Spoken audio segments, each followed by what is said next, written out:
صحابیہ رضی اللہ تعالی عنہ کا یہ واقعہ ہے کہ وہ جو آپ کے شوہر نامدار تھے رضی اللہ تعالی عنہ، وہ سفر میں تھے، پیچھے بیٹے کا انتقال ہو گیا۔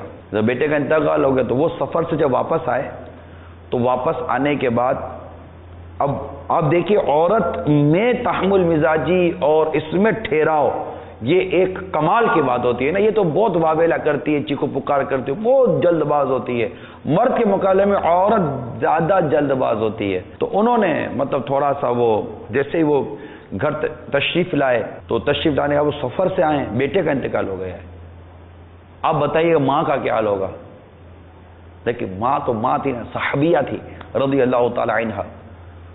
تو وہ گھر آئے، نانا دھونا، کھانا پینا، اپنی دیگر بشری حاجات سے فارغ ہو گئے۔ جب بالکل اطمینان ہو گیا تو بچے کا پوچھا تو فرمایا کہ آرام سے ہے، یا مطلب کچھ اس طرح کا ایسا جواب دیا کہ جو ایک جواب جو بنتا ہے، انتقال کا نہیں بتایا۔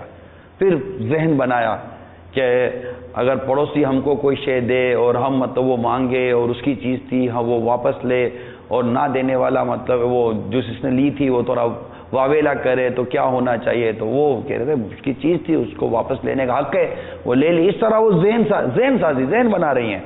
اور اس کے بعد پھر انہوں نے بتایا کہ آپ کے شہزادے کا، آپ کے لخت جگر کا انتقال ہو گیا۔ اب دیکھیے کیسا ٹھہراؤ تھا مزاج کے اندر، یعنی یہ کتنی، میں نے آپ کو ایک بہت ہی اعلیٰ درجے کی مثال دی کہ طبیعت میں ٹھہراؤ، غور و فکر، ایک سوچ و سمجھ، تدبر کی شے کا نام ہے۔ اگر ہم ان تمام اوصاف کو اختیار کرنے کی کوشش کریں تو ہمارے بہت سارے کام جو ہے نا وہ سنور سکتے ہیں۔ گھروں میں جو مسائل ہوتے ہیں، اب مثال کے طور پر شوہر گھر پر تھکا ہارا آیا، اب آپ بتائیے کیا عورت کی یہ ذمہ داری نہیں بنتی کہ وہ، یا ماں کی یہ ذمہ داری نہیں بنتی کہ بیٹا گھر پر تھکا ہارا آیا ہے، یا شوہر گھر پر تھکا ہارا آیا ہے، باہر سے آیا ہے، پتہ نہیں کس کنڈیشن میں آیا ہے، آ کر تھوڑا مطلب یہ سستا لے، پانی پی لے، کھانا وغیرہ کھا لے، تھوڑا نارمل ہو جائے۔